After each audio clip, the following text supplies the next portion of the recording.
Hello, this is Sophie, and today I will be talking about the star of new materials, which is graphene. Now, what is graphene? Well, in simple terms, graphene is a thin layer of pure carbon. It is a single, tightly packed layer of carbon atoms that are bonded together in a hexagonal honeycomb lattice. In more complex terms, it is an allotrope of carbon in the structure of a plane of sp2 bonded atoms with a molecule bond length of 0.142 nanometers. This is an illustration of graphene. But why is it special?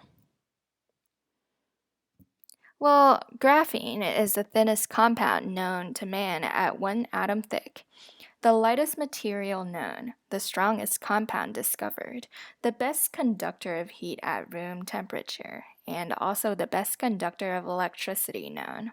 Wow, that's a lot.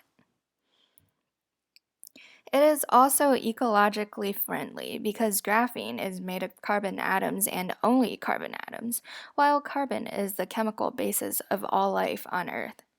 This gives graphene a huge potential to serve the human society. Now, why does graphene have so many ideal characteristics?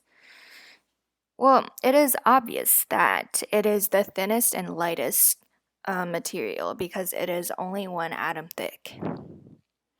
And it is strongest because the strong covalent bonds and electron attraction between the carbon atoms.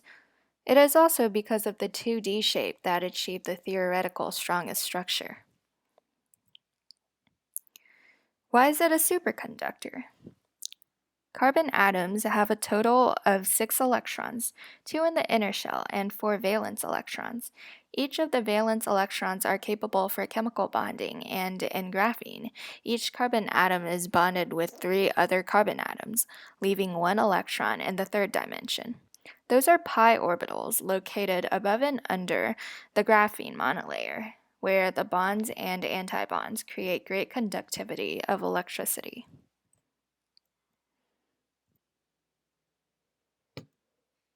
So, how is graphene discovered? Graphene was first discussed in 1946 by Canadian physicist Wallace. Wallace didn't believe it was possible to make graphene, so he just gave a theory. In 2004, physicists Game and Novoslav were playing the graphite cubes and scotch tape. They would apply tape to a piece of graphite, then rip the tape off, pulling flakes of graphite with it. They did this again and again with the flake-off graphite, separating it into thinner and thinner flakes until they ended up with graphite flakes only 1 atom thick. This is how they made graphene initially. Well, how does this benefit the society then? Well, there are many ways. For example, it can be used in medical purposes because graphene is composed of only carbon, and carbon is also the main foundation of human body. So, graphene could technically talk with one's cells and somehow contact with them to achieve medical purposes. And this leads into biological engineering. Graphene in this case would be a good candidate for the development of fast and efficient bioelectric sensory devices to monitor glucose levels, hemoglobin levels, cholesterol, and even DNA sequencing. It could even be used in the process of tissue regeneration. Other applications are ultrafiltration and energy storage, where energy storage is a very highly studied field.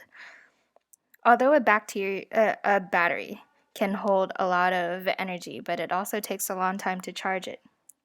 Graphene can be used as a supercapacitor to make batteries to be charged quickly, and it decreases the size and the weight. Nowadays, silicon memory chips are used in many technologies. However, graphene is a better material for those chips. It conducts higher electricity, weighs lighter, and is stronger. According to research, it is possible to design a smartphone that could store 10 times as much data using less battery power than the memory we use today. And here's a picture of a graphene chip, which is obviously light, thin, and most importantly, conducts so much electricity. Graphene can also be used in the new approach to water desalination. And the key to this new process is the very precise control over the size of the holes in the graphene sheet so that only can water molecules pass through instead of the salts. And here's a picture of graphene filtering seawater. Although graphene is such a great material, there is still some barriers that slows the development down. The problem is, the creation of graphene is really expensive and complicated. It contains two processes, one disassociating the carbon atoms during the gas phase, and the other forming it in a monatomic hexagonal structure. To manipulate atoms at the gas phase requires extreme high temperature. Therefore, metal catalysts must be used. Also, at around 1,000 degrees Celsius, carbon might dissolve into substrates such as nickel during the cooling phase.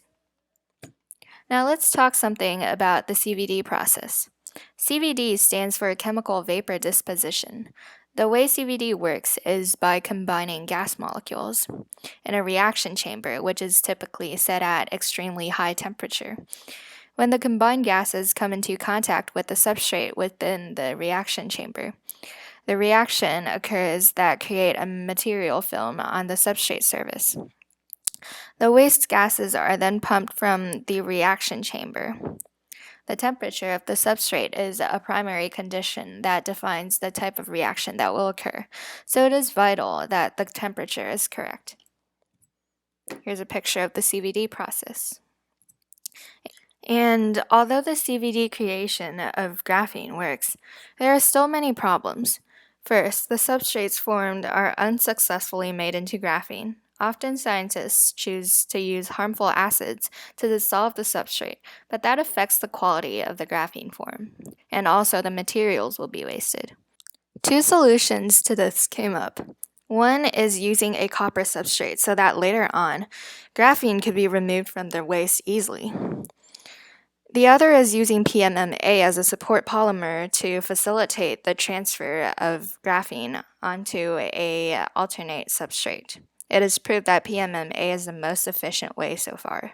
However, since both are requiring a lot of manipulation, it is difficult and it costs a lot. So this made it difficult for companies to mass produce graphene, and also, most importantly, it simply costs too much to investigate and produce. There are several companies, however, investing a lot of money in this. For example, IBM announces funding on the next stage of research into graphene semiconductors to the amount of $3 billion over 5 years, and that's a lot of money. Another problem is that graphene is way too conductive. It has no band gap.